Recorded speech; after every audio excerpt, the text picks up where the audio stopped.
Madame, Monsieur, bonjour. Bienvenue sur le plateau de votre émission Islam. Seconde partie consacrée à ce grand savant Ibn Sina, Avicenne. Il a laissé une œuvre prolifique, dense et extrêmement importante dans justement le traitement des questions scientifiques, philosophiques et théologiques. Alors, pour en parler, nous avons gardé depuis la semaine dernière nos deux invités. Ali Ben Makhlouf, bonjour. Bonjour. Vous êtes philosophe, professeur de philosophie à l'université Paris 12 et vous connaissez très bien ce grand médecin philosophe qui est Avicenne Ibn Sina. Ahmed Jebar, bonjour. Vous êtes professeur de l'histoire des sciences, des mathématiques. Vous êtes un homme de science et vous connaissez bien sûr l'œuvre scientifique de Avicenne. Alors, la semaine dernière, nous avons abordé, Ali Ben Makhlouf, d'abord sa vie, l'environnement dans lequel Avicenne est né, en cette année 980 de l'ère grégorienne. Rappelez-nous très rapidement, justement, qui était Avicenne ? Donc c'est quelqu'un qui a vécu essentiellement entre Bokhara, Ispahan et Hamadan, qui a eu une vie marquée par une forte instabilité politique à laquelle il a même participé puisqu'il a été vizir plus d'une fois. Et bien évidemment, il a appris le Coran, les sciences traditionnelles et les sciences profanes, dont la philosophie et la médecine. Et il a laissé, comme vous avez si bien dit, une œuvre monumentale à cheval, donc entre le Xe et le début du XIe siècle. Vous avez cité Bokhara, actuellement c'est l'Ouzbékistan, vous avez cité Ispahan et Hamadan, qui sont aujourd'hui deux villes en Iran. Alors, avant de revenir avec vous sur cette œuvre monumentale, regardez avec nous ce document qui restitue justement l'œuvre prolifique d'Avicenne Ibn Sina. Regardez.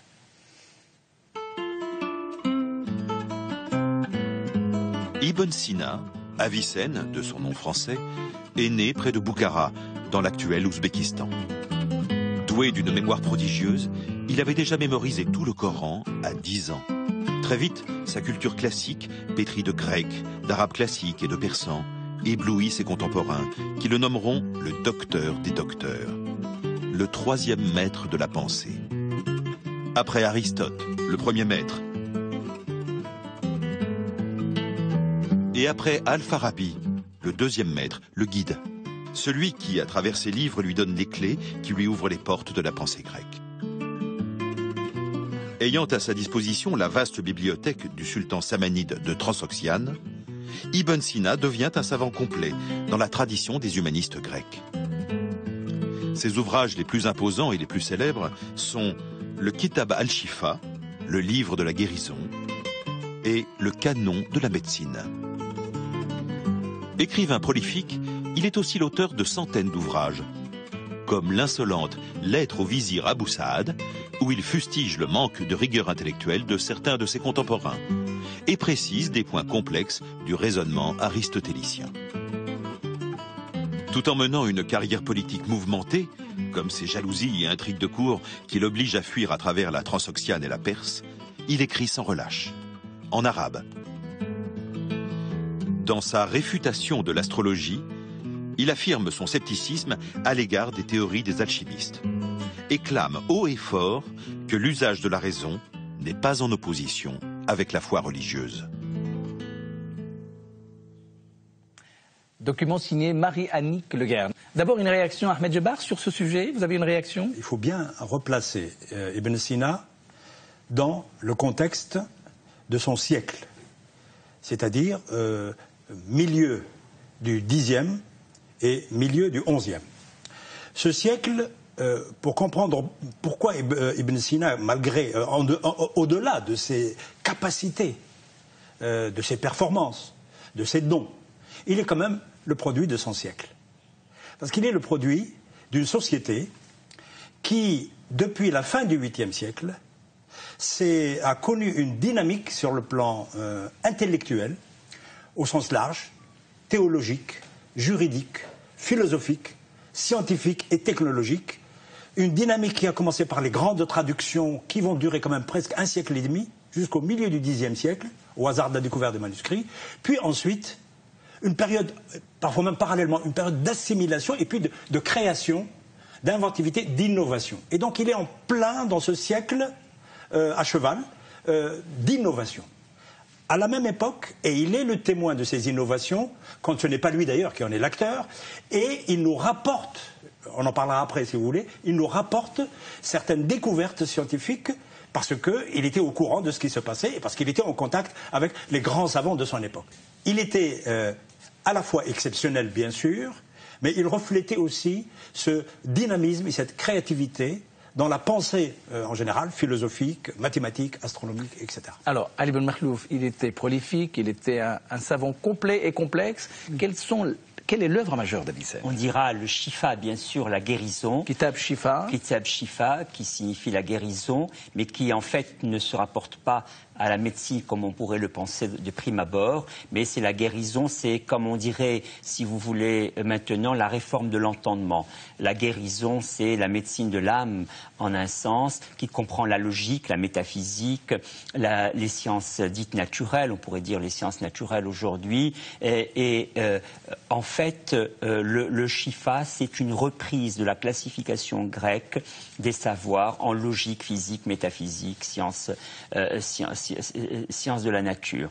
Et bien sûr, le second grand œuvre, c'est le canon dit d'Avicenne, qui va être traduit par Gérard de Crémone à Tolède au XIIe siècle et qui sera travaillé jusque dans le XVIe siècle d'une manière continue. Les deux grandes œuvres sont celles-ci, mais qui sont chacune dans leur partie de nombreux ouvrages en quelque sorte colligés, collectionnés. Je voudrais revenir sur un point que M.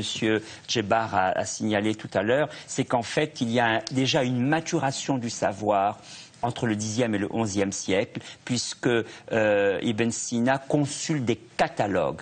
Quand on dit qu'il y a des catalogues, ça veut dire que la science a suffisamment mûri pour pouvoir donner lieu à une collecte, à une thématisation des différentes innovations. Je crois que c'est un point très très important. C'est un siècle de grande maturation des sciences et de la philosophie. À côté de ces deux œuvres monumentales qui sont Kitab Shifa et le canon d'Avicenne, il a aussi rédigé un traité de réfutation d'astrologie. Pourquoi? Pour une raison très simple, c'est que d'abord il appartenait à une communauté qui est celle des philosophes et dont les membres ont toujours refuté l'astrologie. Et c'est intéressant de le savoir parce que, en fait, c'est l'une des rares fois où les philosophes sont sur la même position que les théologiens, du moins sur les grandes. Et donc, il a refuté l'astrologie, tout simplement parce que, d'ailleurs, à l'instar de scientifiques aussi, qui vont réfuter l'astrologie, même si certains en vivaient beaucoup, en vivaient bien, c'est tout simplement parce que ces bases ne sont pas scientifiques. Ces outils sont scientifiques. C'est arithmétique, calcul, astronomie, très rigoureuse, mais ces bases, ces prémices ne sont pas scientifiques. Ahmed Djebar, quand nous préparions ensemble cette émission, vous m'avez dit surtout ne pas oublier qu'il était aussi mathématicien. Alors, il était excellent mathématicien, même meilleur en astronomie, ça c'est important de le dire, mais comme notre rôle aussi en tant que chercheur, c'est parfois de corriger les choses, parce qu'il y a une image fabriquée par les orientalistes depuis la fin du XIXe siècle sur ces grands savants de l'islam qui sont des arbres qui cachent la forêt, je l'ai toujours dit dans vos émissions. Eh bien, c'était un grand arbre, mais c'était un grand savant, mais il n'avait pas les mêmes comportements, les mêmes démarches dans tous les domaines. Très simplement, nous savons aujourd'hui qu'il a été novateur en philosophie, qu'il a été novateur en médecine, on pourra le détailler après, mais il n'a pas été novateur en mathématiques. Il faut le dire. Par contre, il a été le témoin des innovations mathématiques de son époque et il les comprenait. Vous savez, aujourd'hui, un intellectuel, même de très haut niveau, qui comprend les découvertes mathématiques de son époque, c'est très rare, c'est très rare. Donc, il avait les moyens, la capacité de comprendre ce qui se découvrait en astronomie, en mathématiques. Et il a même, dans son livre sur l'astronomie, qui est un résumé de l'Almageste de Ptolémée, il a montré qu'il a très vite compris la fameuse découverte du début du XIe siècle, qui est la découverte du théorème du sinus. Je ne dis pas plus. Voilà. Et il a même inventé un instrument astronomique. Alors, Ali Belmekri, vous qui êtes philosophe, quel est l'apport, quelle est l'originalité en termes dans le secteur et dans le domaine philosophique d'Avicenne, puisqu'on vient d'entendre qu'il était philosophe. Alors pour vous, en quoi il était philosophe? Je mettrai l'accent sur 3 choses, si vous voulez, au niveau philosophique qui sont toujours prégnantes aujourd'hui. 1, une conception de l'universel, elle coule. Le second point sur lequel je mettrai l'accent, c'est la généralité du mot shay. Shay, il y a tout est shay. Et shay, c'est tout ce sur quoi porte un énoncé. Donc il prend un élément de grammaire. Les grammairiens disent kullu man yukhbira anhu, tout ce sur quoi porte l'énoncé. Donc ça veut dire qu'il peut porter également sur des choses non existantes. Et on reconnaît à Avicenne d'avoir distingué entre choses et existants, parce que les choses peuvent n'être pas existantes, avec un arrière-plan de la théologie mu'tazilite qui avait mis l'accent sur ce point. Et la dernière grande découverte philosophique, si je puis dire, en tous les cas, la dernière grande idée qu'on met à son crédit, c'est la distinction entre l'existence et l'essence. Et ça, c'est un point très important de dire que l'existence s'ajoute à l'essence. Sauf dans un seul cas, le cas de Dieu, où l'essence et l'existence sont indistincts, parce que Dieu est samad, comme le dit la sourate. Allah, Qul Allahu ahad, Allahu samad. Dieu est impénétrable et donc la plénitude divine fait que l'existence ne peut pas s'y ajouter. En dehors de Dieu, tous les autres êtres ont une existence par ajout, par accident, à partir de ce que l'on conçoit d'eux. Ça, ce sont des trouvailles, si vous voulez, majeures, que j'ai exposées rapidement, mais qui sont, si vous voulez, encore prégnantes aujourd'hui. Je pourrais vous en donner des actualisations de nos jours. Comment il était perçu par les théologiens à l'époque? Lui, le musulman, mais en même temps le savant, le rationaliste. Comment il était perçu? Je voulais, en fait, ajouter quelque chose sur le plan méthodologique. Allez-y. C'est qu'il y a une innovation dont on parle rarement d'Ibn Sina, c'est dans sa méthodologie, en écrivant précisément son œuvre philosophique. C'est que c'est le premier, à ma connaissance, qui a introduit comme élément de formation du futur philosophe des mathématiques, de l'astronomie, de la théorie des nombres dans le corpus philosophique. Dans le Kitab al-Shifa, il y a une bonne proportion, ce sont quand même 2 volumes et un petit livret, qui sont le résumé des 15 livres des éléments d'Euclide, résumé qu'il a fait du temps de sa jeunesse, du temps où il rédigeait pour s'exercer, et qu'il a mis dans son Kitab al-Shifa. Il n'a pas rédigé après. Le résumé des livres de Ptolémée, de l'Almageste de Ptolémée, qui est un gros pavé, et auquel il va ajouter de manière indépendante des résultats nouveaux, et puis le résumé, cette fois, non pas d'un livre connu, en théorie des nombres, et c'est lié aussi à toute sa réflexion sur l'infini, sur l'unité, sur les nombres entiers, il a rassemblé des résultats sûrement de ses contemporains sur la théorie des nombres, l'arithmétique, pour l'ajouter comme un élément de formation de base pour le futur philosophe. Ça, c'est nouveau. À vous écouter, on a presque oublié qu'Avicenne était d'abord médecin. Et bien justement, le document qui va suivre va nous montrer effectivement qu'il était le père de la médecine moderne à travers l'écriture du monumental, le canon de la médecine. Regardez. La guérison spectaculaire du sultan de Boukhara fait d'Ibn Sina le prince des médecins. À 18 ans, il possède déjà un savoir médical encyclopédique.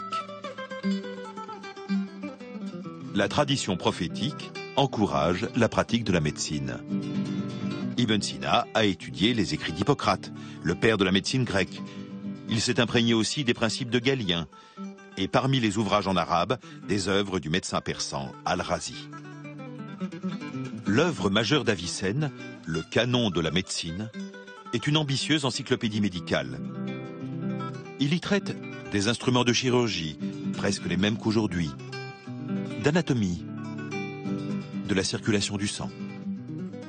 On y trouve la description de plus de 700 médicaments qu'Avicenne préconise de tester sur les animaux, puis sur les humains, avant d'en généraliser l'usage. Dans le Kitab Al-Qanun fi Tibb, Avicenne souligne les effets bénéfiques de la musique sur la santé psychique des patients. Il démontre que la contagion a lieu par l'eau et par le sol, et prouve que l'environnement a un impact certain sur la santé des patients. Son canon est la synthèse des savoirs antiques, mais aussi la compilation de ses observations personnelles et de ce qu'il a appris de la médecine persane, égyptienne, hindoue, tibétaine et même chinoise. Cette approche globale lui permet de conclure que, malgré des différences superficielles, toutes ces médecines reposent sur les mêmes réalités cliniques. Porté par une foi sans faille, il a voulu transmettre au monde islamique toutes les connaissances nouvelles. Son encyclopédie arrive en Espagne, alors sous domination arabe. Au XIIe siècle, à Tolède, l'ouvrage est traduit en latin par l'italien Gérard de Crémone. Jusqu'au XVIIe siècle, le canon d'Avicenne sera l'ouvrage de référence des étudiants en médecine dans toute l'Europe. Il est unanimement admis qu'Avicenne est le père de la médecine occidentale moderne. Il aura marqué de son influence de grands esprits comme Averroès, Thomas d'Aquin, Maître Eckhart et tant d'autres.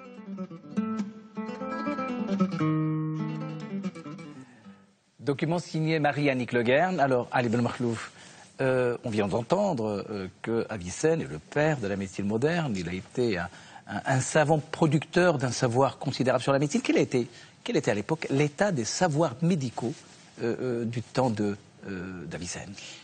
Comme le reportage le dit si bien, il y a l'héritage d'Hippocrate, il y a l'héritage de Galien et il y a l'héritage de Rhazès, de Abou Bakr al-Razi.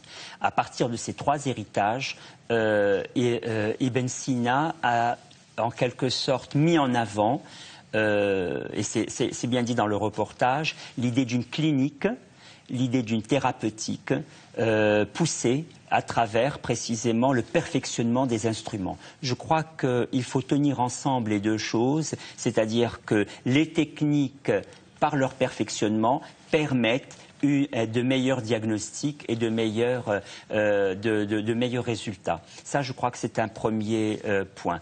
N'oublions pas, et c'est général et ça ne concerne pas que la médecine, que l'activité majeure de création des idées, de construction des concepts, se fait par le commentaire sur les œuvres.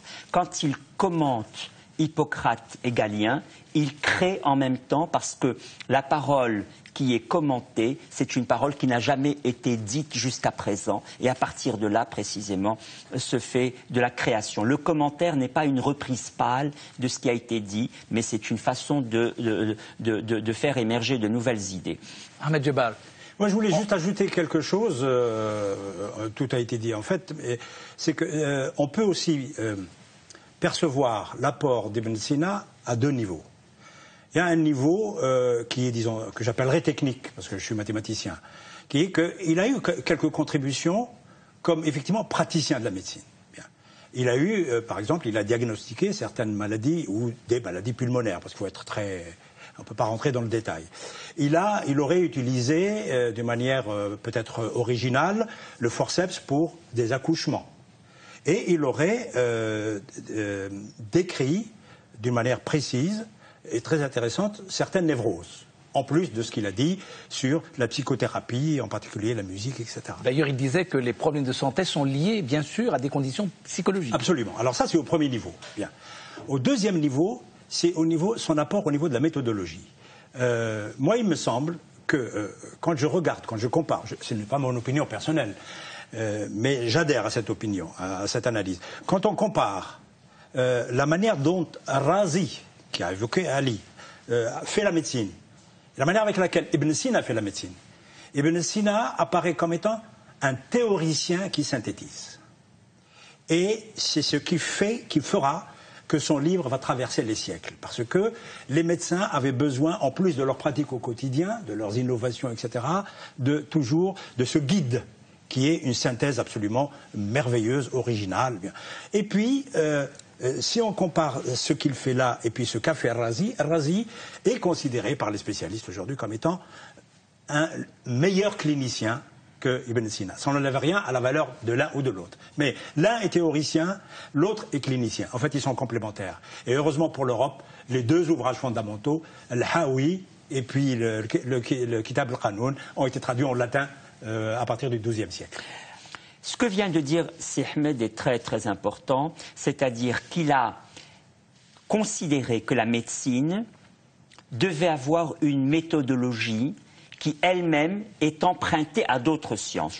Guérir par les contraires, c'est une idée qui ne vient pas entre guillemets de la médecine elle-même, elle vient de la logique, c'est-à-dire on a deux propositions opposées et comment précisément on arrive à travailler leur contrariété.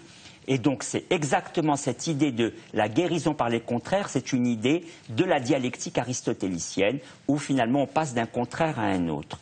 Donc comment transposer une idée de la dialectique aristotélicienne à un principe médical, c'est là son innovation. Autrement dit, l'innovation médicale majeure d'Avicenne, c'est d'arriver à une fécondation par des savoirs qu'on n'avait pas mis ensemble, à savoir la dialectique aristotélicienne et des principes cliniques qui étaient déjà présents chez Rhazès. Alors le canon de la médecine, c'est l'œuvre monumentale traduite en Occident, ayant une autorité jusqu'au XVIIe siècle. Qu'est-ce qu'il y avait de principal dans cette œuvre majeure, Ahmed Djebar? Eh bien, c'est l'architecture. Mais c'est la première fois que des médecins avaient en face d'eux non seulement une classification rigoureuse, on peut la donner, mais je ne vais pas ennuyer les téléspectateurs, avec 5 grands chapitres et une très belle introduction méthodologique qui montre vraiment qu'il est grand médecin, mais qu'il est logicien, qu'il est philosophe, et qu'il y a interpénétration. Vous savez, il y a plus d'interpénétration entre la démarche philosophique d'Avicenne et sa démarche médicale que entre sa démarche philosophique et sa production mathématique et astronomique. C'est très intéressant. Sa philosophie a été beaucoup plus efficace et créatrice dans son travail médical. Eh bien, donc il y a cette architecture.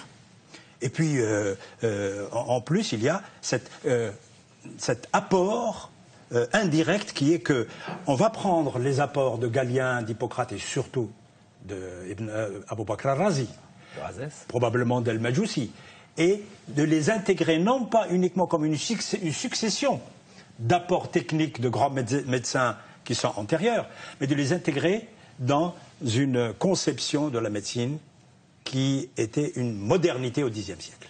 Et elle le restera jusqu'au XVIIe siècle. Jusqu'au XVIIe siècle, mais on peut dire aujourd'hui, peut-être, je vous pose la question à Ali Ben Makhlouf, quelle est aujourd'hui l'actualité de ce grand médecin, de ce grand savant qu'est Avicenne? En quoi Avicenne est-il moderne? Par la médecine préventive, par l'hygiène, du côté médical. En philosophie, les distinctions que j'ai données tout à l'heure sont vraiment majeures, c'est-à-dire toute la logicisation de la notion d'existence jusqu'à des mathématiciens comme Frege sont rapportés précisément à cette distinction majeure entre l'essence et l'existence. Nous n'avons pas eu le temps d'y consacrer plus d'analyse, mais si vous voulez, cette distinction est essentielle entre les choses existantes hors du concept et les choses telles que je peux les concevoir, ce qu'est la chose et le fait qu'elle est.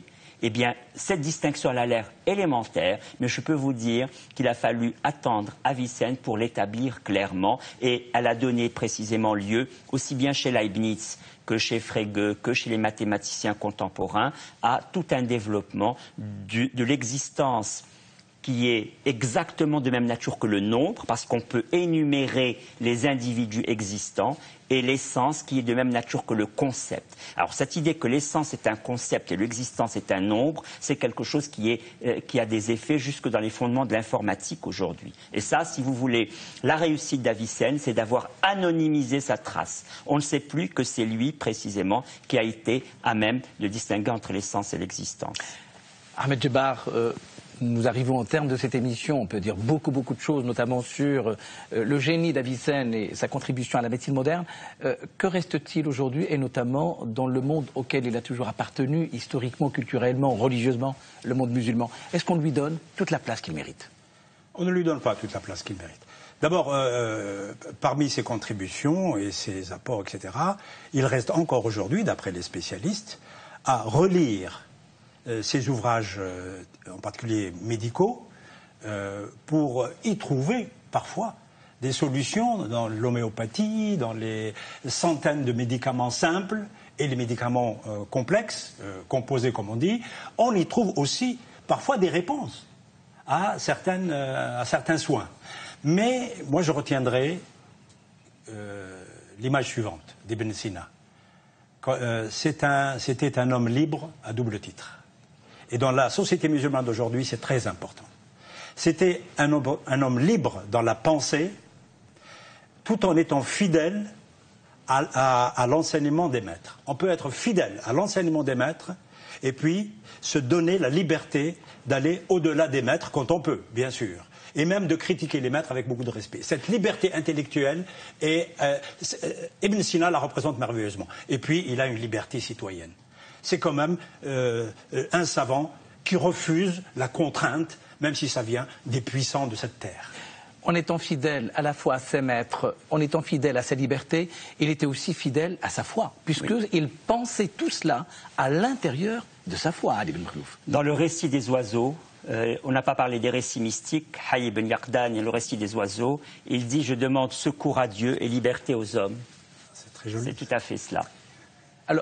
Alors, en deux mots, en un mot, pour vous, si on vous demande qui était Avicenne, comment le qualifiez-vous? Un philosophe qu'il faut lire.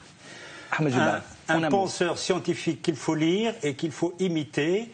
Et surtout pour nous deux, Ali ne me contredira pas, c'est un de nos maîtres qui nous guide même aujourd'hui. Eh bien écoutez, merci infiniment de non nous pas avoir... non pas guide et imiter, non pas au sens où on ferait comme lui, mais au sens où on ferait comme il aurait fait s'il avait été parmi nous aujourd'hui.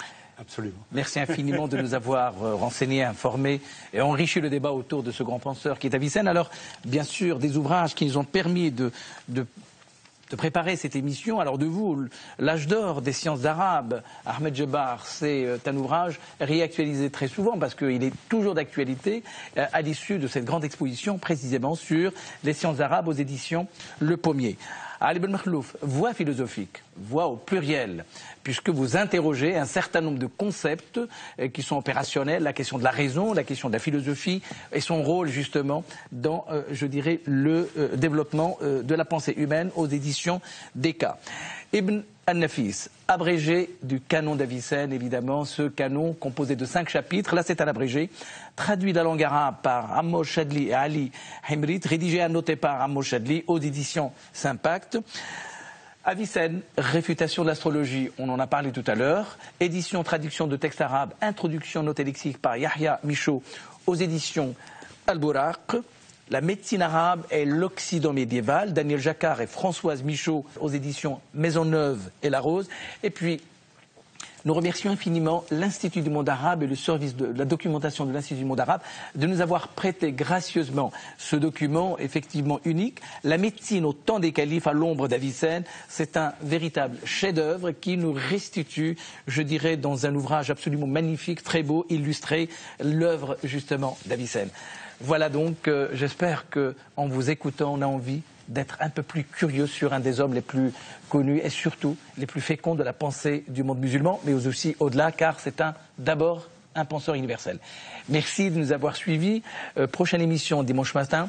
Quant à moi, je vous souhaite une très très bonne journée dimanche, très bonne semaine, et on vous donne rendez-vous ici même sur le plateau de votre émission Islam. À bientôt. Au revoir. اللهم صل وسلم وبارك